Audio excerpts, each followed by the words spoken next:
Tomo! Mass Acre Woods crew, back together again, huh? It's just a game of paintball. It'll be fun. You're going to the quarry? Disclaimers, so you can find out all the ways in which you are about to be injured. Just sign the bastard forms. They're gonna murder us. The shock alone could kill you. You may take your guns. Fuck! Son, stop!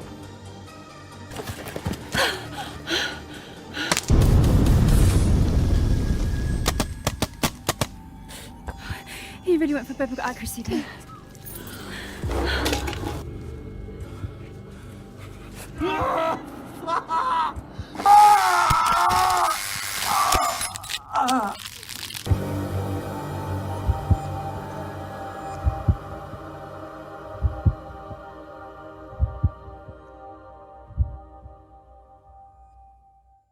Okay, so welcome back to the Bloody Flicks podcast. Once again, I am delighted to be joined by the producer and one of the actors from a new horror comedy, Paintball Massacre. Welcome, Joe Hallett. How are you doing?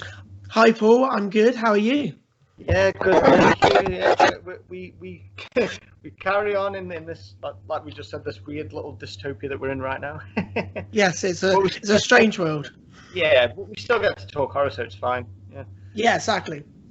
So you've kind of got basically you've got multiple kind of strings to your bow on this film. Obviously, with being a producer and obviously having a part in the film as well. So you kind of see things from both sides. So I suppose the first thing I have to ask is what's the nucleus of Paintball Massacre? Where does the idea come from?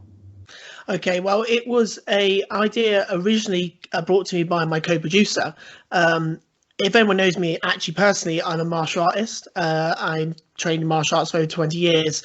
And I've done film work and acting and stunts. So when people say you're going to produce a film, first thing they think of is going to be a martial arts action film, and it's not. It's a horror comedy. It was original idea came to my co-producer, and I added my own flair to it. Basically, the idea was a group of friends go paintballing and they get killed the way they work. So then I had to add my own element of, why are they going paintballing, what connects them all, and who potentially is killing them. So that was the initial idea. We had the concept and the idea in 2017, and we developed it over in 2017, and then we went into pre-production early 2018, and we shot it in September 2018. So it's quite a quick turnaround. So it's it's obviously it's like 2020 then now. So what's been kind of going on in the interim then between obviously shooting it and where we're at now then? Okay, so basically we obviously finished. It was a 4-week shoot. So we shot it in end of September, finished mid-October. We had the best year for actually that time of year. We were worried about the weather because the film is about 90% external. So we're a bit worried about the British weather, but we had only about 3 days. It was really bad. So then basically went into post-production. As always, we had to have pickups. So, and with some of the cast members, one of them being Lee Latchford-Evans from the band Steps, and a few other cast members there. Diaries got quite filled up in 2019, so we had to kind of fit in a couple of days where we could shoot these pickups with those actors. So that kind of came around about May and June time in 2019 while we were doing our edits and getting our rough cut together. And then it went into obviously the sound design, the visual effects, the grading. I think a lot of people don't honestly understand how much is actually involved in production and getting a film to out into the market. And we, with a low budget ourselves, we had to obviously budget really wisely where we spend our money to make sure it reflects on the film itself and the product. So it was basically a whole year of post-production, 2019. We actually had the final cut pretty much done in November of 19. So then it was then looking into where we go. Do we go to festivals? Do we take it to market straight away? So that's where we are at the moment. Yeah, because obviously it must be a little bit of a funny time, because obviously with the festivals, there's been some that have kind of been postponed or been rescheduled for this year. It's obviously because we don't really know, when things are going to, return to a kind of normality in a way. So obviously for a filmmaker as well, trying to get a film out there, there's that added little bit of burden, I suppose, isn't there? Oh, definitely. It's quite a worrying time for all of us all around the world. Definitely filmmakers, you've made a very clear that festivals are at the moment either postponing or cancelling. The fact that obviously Cannes this year obviously postponed. They have released some information about online version. Obviously Southwest, they closed. That was a big one for obviously festivals. And then Edinburgh as well. We actually entered it into the Edinburgh Festival, and obviously that's been postponed. So we've got so the festival side of it is a bit worrying, but hopefully it will balance itself out and everything. And then obviously discussion with distributors. The market's a bit strange right now, obviously, because physical copies, people are where they're getting the physical copies from, and obviously theatrical is blown completely out, and obviously the VOD is kind of where it is at the moment in the market. Yeah, definitely. So in terms of the film itself, then, so where was the film shot? It's quite interesting, actually. So initially, our idea was to shoot it just outside London. And like I said, we are really low budget. Initial budget was about 75,000. It ended increasing up to about 100,000 in the end. But when we were looking and locating potential locations for the film in London area, it proved very problematic because it just cost a ridiculous amount of money. We were looking at obviously land that obviously was under the commissions, and there was a lot that causes problems with paperwork. So we ended up, I live in Somerset, southwest of England, which is about 2.5 hours from London, and we actually brought the whole production down to Somerset, which was fantastic for me to put my hometown, my home county on the map. It's never really big productions come down this neck of the woods, so it's really great, and I really wanted to give back to the local community as well. So we used a lot of local businesses to help and support them as well. So we shot it in Somerset, and with independent films and low budget, we were looking to try and have the least locations as possible. And I approached a paintball facility early in the production, I think it was in 2017, and they were very keen to help us use the equipment, use their facility, which is fantastic.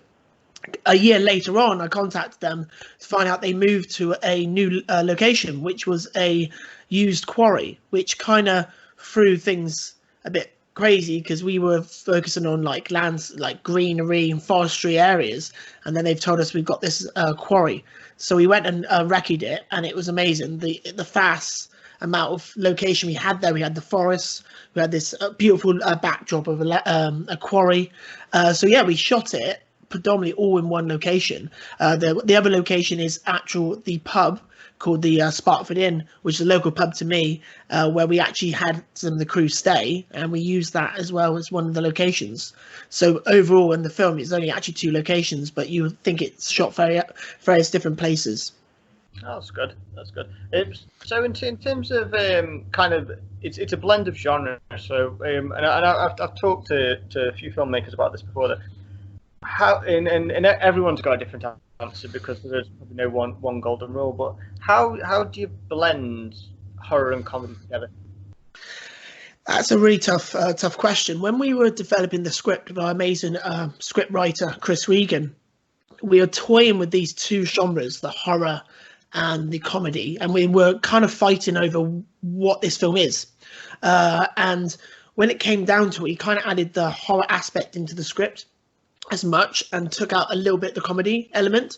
And then when we shot it and we took it back to the studio and the editing suite, it actually became more apparent that basically we've got a lot more comedy in it.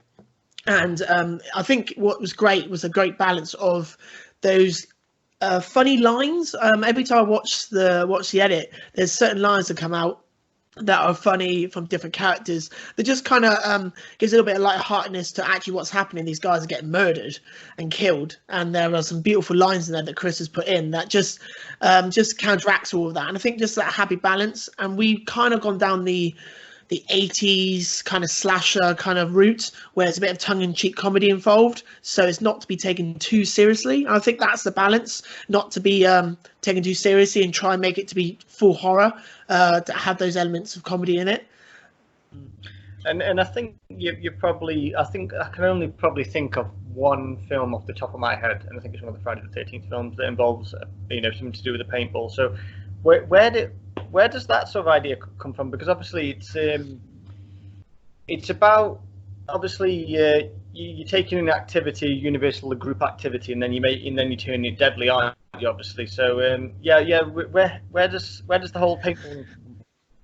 I know, it's quite funny, really. People ask me, "You must be a paintball fanatic." I've gone paintballing maybe 3 or 4 times. It's great. It's great, obviously, to do it with friends and birthdays. And yeah, basically the premise of using paintball is the fact it is a social thing that worldwide people do for stag do's and celebrations. So we wanted the audience to actually relate to the story a little bit. And when it came to the casting as well, having the 3 marshals, one of them played by the amazing British comedy actress Katie Brand, was to have that realism to it, and the fact that when anyone has gone paintballing, there's always marshals that are very cocky and very boisterous and a little bit over the top, and that was what we wanted these 3 marshals to do. So when it came to the paintballing, it was just having this core bit where people can relate to, and to be honest, it's not a huge element to the film. I know obviously the name's called Paintball Massacre, and that's kind of how it all starts off at the beginning, but it's very little paintball play in it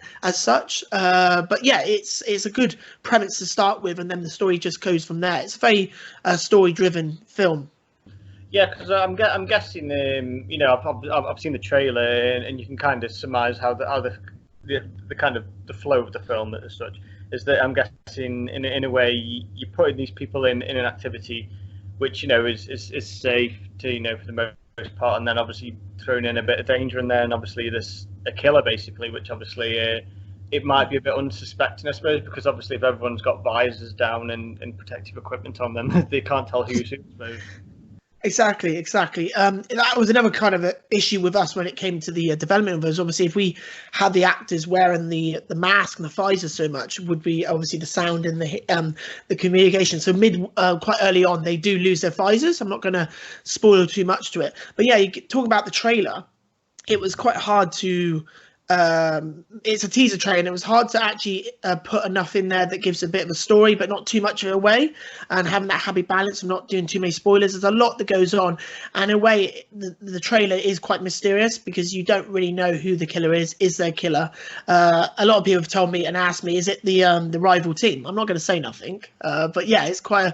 I hope the trailer kind of gives off that vibe that there's a lot more going on than meets the eye.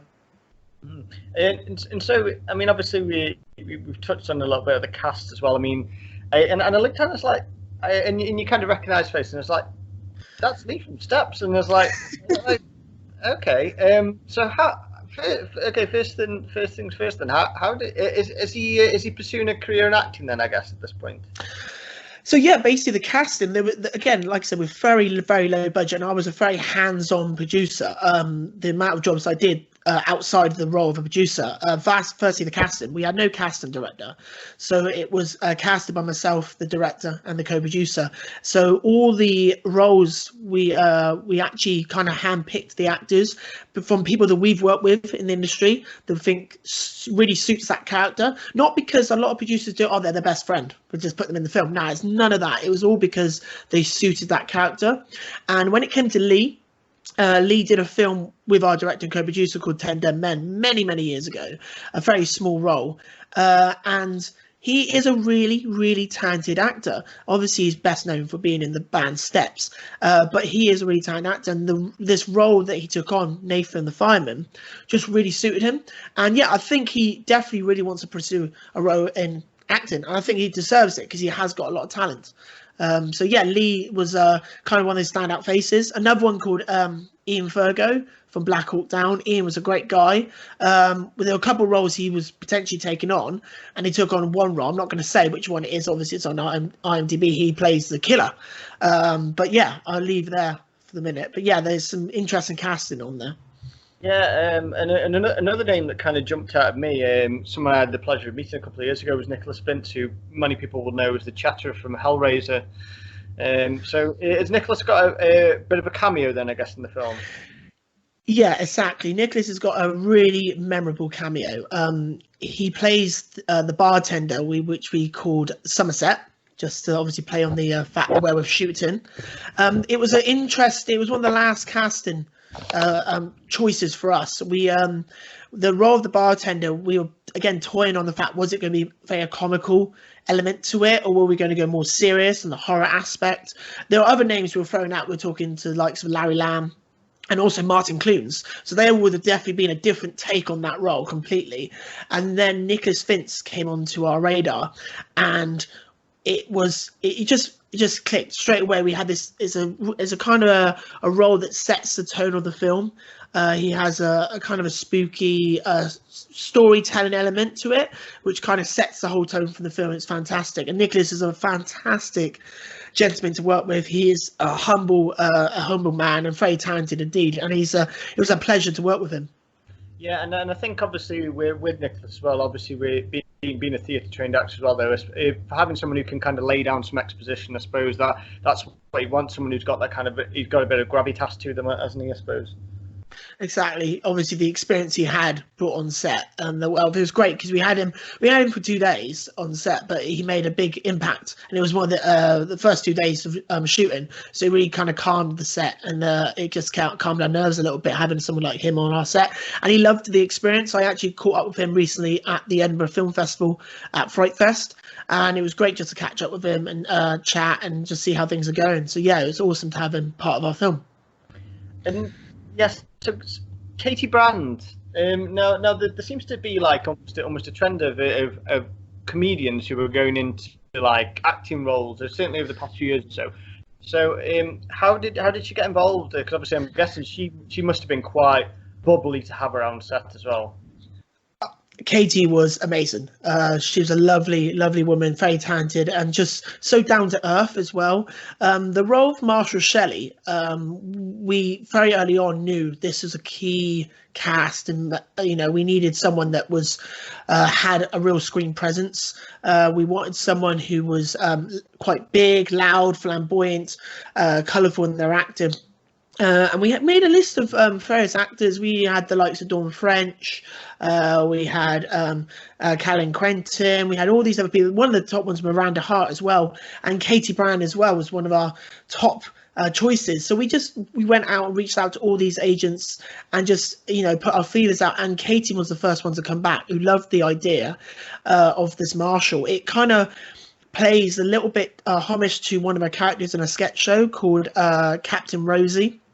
If you ever watched a sketch show on ITV2, you know that character, a kind of a soldier that doesn't take no for an answer and is very bossy. And that's kind of the role of Marshall Shelley. So she just fit perfectly. And having Katie on set, she just fantastic. Brought a real life and energy to the set.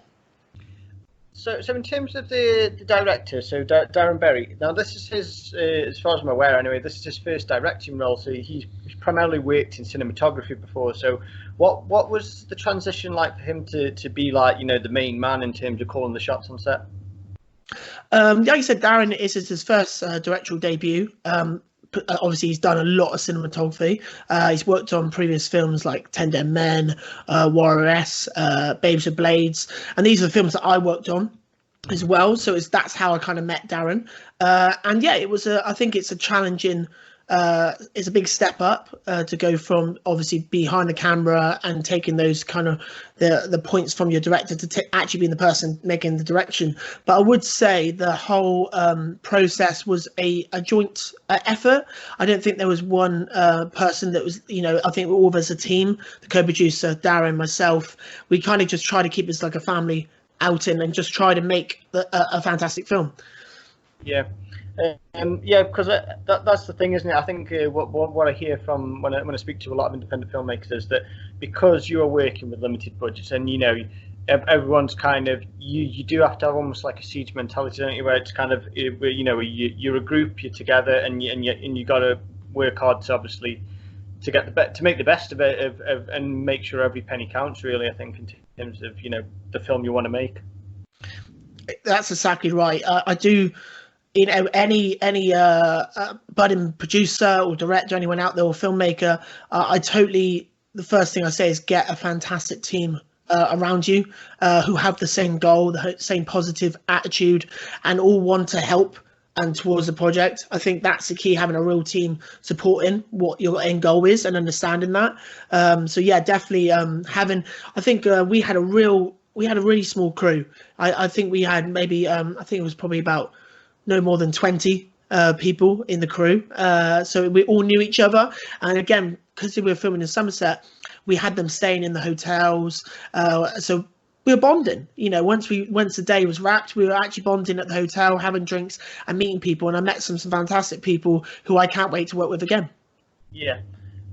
So in terms of obviously with having the horror element to the film, and it be called Paintball Massacre, then what is kind of how many practical effects? Not so much how many. What is there an emphasis on practical effects, or did you kind of mixed up with maybe a bit of computer CGI, or we obviously too much away? Yeah, of course. No. We 100% wanted to go practical effects. We had to, for us. There's a lot of films nowadays that are going down the CGI route, and in some ways I think it ruins the imagination. Definitely a filmmaker, when you're watching a film and you're like, oh my god, you can see that that CGI, and it kind of ruins the aspect of the filmmaking, the process, and the pleasure of watching a film. So we were 100%, we want to use practical effects. So in the trailer you do see an explosion. That was a real explosion. That was actually coordinated by a explosive team that are actually based near us called Horizon, Event Horizon. I nearly forgot their name then. And they were amazing. They're one of the biggest explosive teams in the world. And to have them part of the film was amazing, because half their crew were actually in Jordan shooting Star Wars. I think it was Last Jedi. While we were shooting our film, so to have their experience on set was amazing. So yeah, we had an explosion. We also have a fire stunt, a full fire burn, that was under the watchful eye of a world-renowned stunt coordinator, Pete Badero. So yeah, we definitely have some real effects. Visually, there were a few visuals we had to, go back and go, oh, we need to fix that. We need a bit more there, a bit more blood there. So we have added those elements, but all of it's on top of practical, which I think gives a real balance to the film. Oh, wonderful. So in terms of, you say obviously, I think you mentioned about obviously taking a bit of homage from like the the 80s and the slasher films. So is there any films in particular that that were directly referenced? Maybe you got winks and nods into the film. Yeah, there are a few you would say Easter eggs possibly. Some films that you could probably reference this. There's films like Severance that got similar ideas. The explosion scene kind of came from an idea from Tropic Thunder. Okay. You've ever seen that film where the director gets blown up? I'm not just going to leave anything too much there, but that was kind of a cool, funny but serious moment. And then there's when we come back to the film, I've kept describing it as Hot Fuzz meets Dog Soldiers. And that's the kind of balance we've got. We've got that Dog Soldiers dark kind of horror element to it, and then we have this light humor from something like Hot Fuzz has. Okay, that's wonderful. So in terms of the film now, then have you kind of decided on the festival route?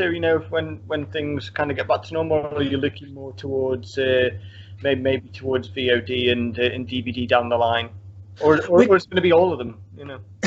It literally is going to be all of them. We've not kind of put all eggs in one basket. We started out the year putting it into festivals, and it's kind of slowed down because we're a bit worried now in the fact that do we enter it? Is it just going to be postponed? Because it's not the fact that our world may reopen, say in August or a bit later, but it's then also how things are going to recover. So a lot of events are just outright cancelling themselves out this year, which is a shame for all the filmmakers out there who've put a blood, sweat and tears into their productions. So yeah, we have entered into a number of festivals. One, I can actually exclusively say that we've actually been selected, official selection, in the Action on Film Festival in Vegas. Their event's in August, so I'm crossing my fingers and hoping that we're going to be a bit back to normal by then, or somewhat we can run that event, because it'd be a fantastic experience to have it at that prestigious festival in Vegas. And we are now in discussion with a number of UK and US distributors, and again, it's just discussions trying to get the correct release strategy for the film. I think that's the key, as well as getting the right distributor and sales agent behind a film, because that can break. Obviously, we want this film to be out there to the masses. We don't want to jump at the first opportunity. We want to make sure it get out there and reaches out to the most people we can. So, how hard is it to pitch a horror comedy to a distributor then? And what's the sales like so far anyway? I think any producer would say that the distribution element is tough. It is tough. I had the privilege of going to the American film market in 2016 and met some amazing distributors, and some of those distributors straight away stepped away from comedy. They said, "Nah, we don't do comedy," and I think the reason for that is comedy isn't universal. We all have our different sense of humour. It's definitely English. And the US, we have different comedy. So sometimes to have a comedy film that hits the mark on all of them, so it can be internationally sold, is tough. But they love horror. So that was the key, trying to get that good balance of the film. And speaking out to various distributors, we've had a great response from them. And the fact it's British, it really is true British. And I think that it really goes well with us, because the British films do really, really well internationally. So that's a great point as well. So yeah, we've had a good response. Nothing set in stone yet, but we are making some waves, and I'm hoping we will have this film out later this year. Oh, wonderful.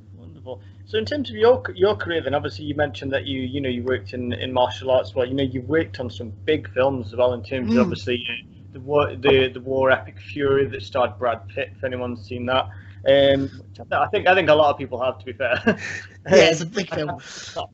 He always talks about it. Yeah. Every time he talks about a war film, he always comes on to Fury. It was an amazing experience. I was classed as a special action. In a way, I was classed as a cheap stuntman, to be honest. But yeah, it was amazing. 3 months, and we shot that in England. It was in Watlington and Oxford area, and the actual German town was in Bovingdon Airfield. It was completely built in Bovingdon Airfield, and 3 months of playing war. It was an amazing experience, and meeting those amazing actors, Brad and Shia LaBeouf, and I actually had a great discussion with Scott Eastwood as well. So yeah, a fantastic experience that I will treasure for all my life, really. And another film that kind of caught my eye on your filmography is a film I managed to chat to the director. I think it was last year, or it was the year before. I saw them at an event, and it was from Redcon 1, which is cheese film. Yeah, and it's such a unique kind of take on the whole kind of the apocalypse and the zombies, and obviously adding this choreographed martial arts to it as well, because when I spoke to him initially, and he almost pitched it to me within about 30 seconds, and I was like, well, that's a really interesting kind of take on it. And then I managed to see the film, and I was really, it was really impressive as well. So what was it like for you working on that film? Redcon 1 was a great experience. I actually came on quite late in the day, I actually was involved in the pickup shots. So they shot the whole of the film pretty much. I was actually involved with some of the extra few scenes in it.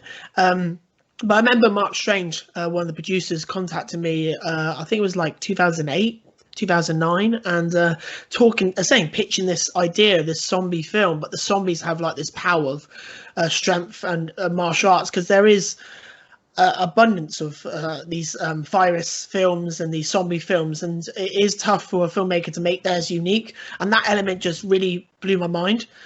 So work on Redcon was great, and to work with a good friend of mine called Akira Kuyama. I met Akira actually another film that I did called Street Fighter Assassin's Fist, which is a web series based around obviously the Street Fighter game. And Akira is great to work with Akira, and work with Chi again. And yeah, it was an amazing experience. And it's pretty cool because I did 2 zombie films back to back over one weekend. I did another film called Knights of the Damned for a night shoot, and then I did Redcon 1 the next day. So it was quite cool to be a zombie for 2 days. Wow, that's some weekend, God. Yeah, it's pretty crazy. It was to do a night shoot and then have maybe about 3-4 hours sleep, and then do another shoot that was more active, more physical with fights. But we got through it. So in terms of Paintball Massacre, then, what's a typical day on set like? Then, you know, for anyone who's curious. Oh wow, I don't think there is a typical day on set. I can honestly say the whole the production side was like an emotional roller coaster. Some days everything was going right; it was just going smooth. It was no problems, and everyone was just having a great time, just enjoying making this film. And then there's days where everything's against us and your back's against the wall, you know, things just aren't working, you know, the light's not right. Or, you know, one day it was one of the days we actually had Katie, because we only had Katie for only 4 or 5 days, so we had to get all her scenes done. And one of the days we had to use the fort and the quarry, and it was filled in fog, completely filled in fog. So we got there, say 7:30 in the morning, had our breakfast, and we wanted to roll cameras around 8:30, 9 o'clock. That didn't happen. We were just sat waiting for this fog to just disperse, because we just couldn't shoot, because continuity purposes it just would not have worked on camera. So there were some amazing days. It's the beauty of low budget filmmaking, that we all pulled together as a team.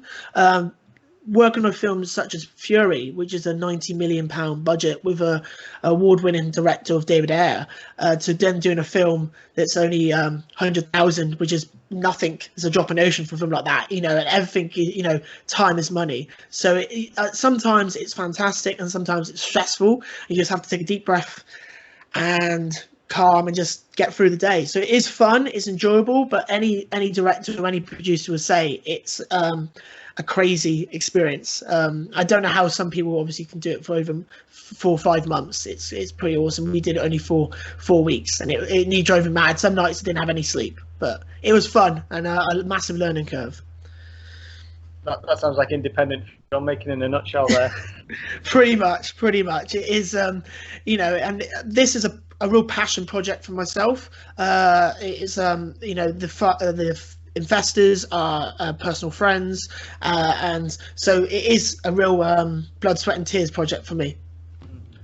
So, what's next for you then, in terms of what have you got in the pipeline that you know that can hopefully get off the ground soon? So I'm just excited to get this film out, and let everyone see how amazing it is. And I've got a lot of ideas in the pipeline.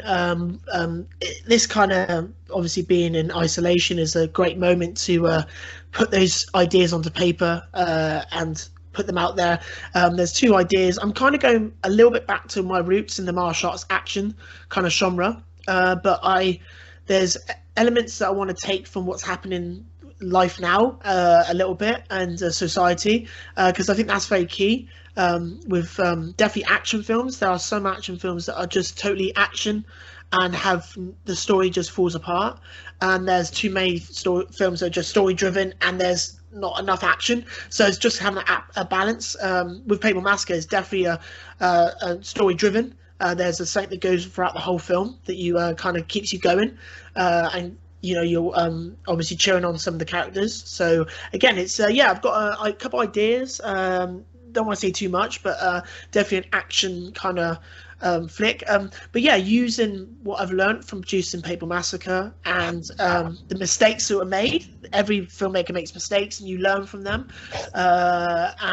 Again, I want to just build on the foundation we've done with this film and just make it even better and just pursue further.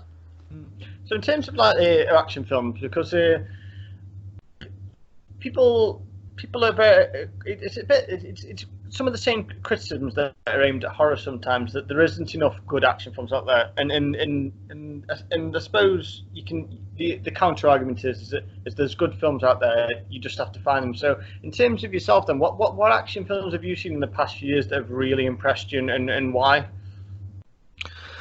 One that stands out massively is The Raid. The Raid and the sequel of The Raid, because Gareth, the director, is a pure action fanatic. He knows how to shoot action. From my experience of working on various action films and hearing obviously people from the industry, the issue we have is there are so many directors that want to do an action film but don't want to give the preparation and the time to create the action the correct way.